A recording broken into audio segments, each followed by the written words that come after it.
I will make a decision by the end of January to decide whether I will seek a seat in the House of Representatives in Tallahassee. Palm Coast Mayor David Alfin makes it official. He's considering a run for the state house. Alfin may run for the seat held by Speaker Paul Renner when his term is up. The seat represents both Flagler and St. Johns counties. As the mayor of the city of Palm Coast, I feel it is vitally important that both Palm Coast and the county continue to have a voice loud and clear in Tallahassee. I continue to think that we need to have a sound voice from Flagler to support all of our current and future initiatives. Alfin says he'll be surveying the political scene. So I will be listening and watching our local political parties and potential candidates to see if we have someone interested and if we have a voice that I think is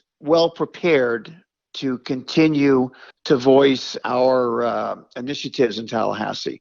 So depending on the quality of our candidates, I will make a decision by the end of January to decide whether I will seek a seat in the House of Representatives in Tallahassee or continue my role as mayor. This local news is a service of Flagler County's Toyota dealer, Beaver Toyota, US 1 St. Augustine, here to wow you.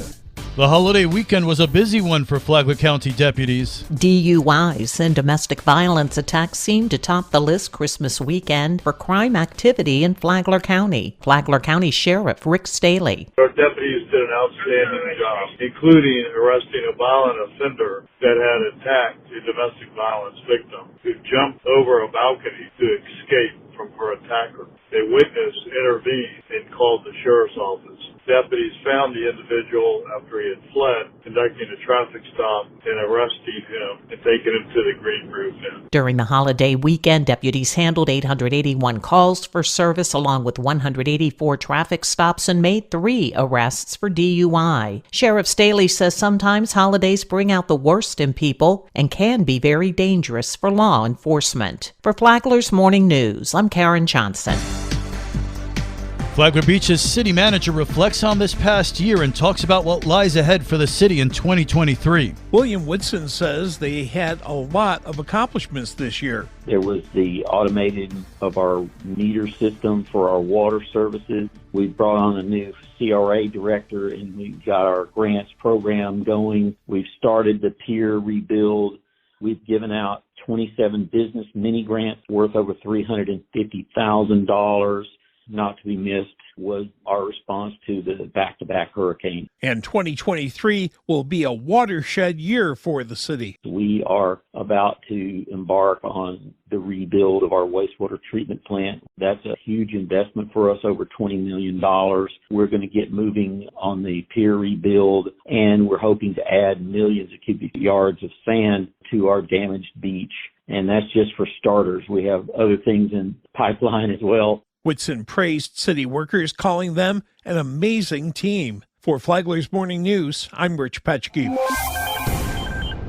How did Vincent's Clubhouse get started? Erica Flores, who's Vincent's mom, said that once she decided to do it, and then she got the 501c3 designation from the IRS, she had to have some place. I partnered with Santa Maria Del Mar for the first camp down in Flagler Beach.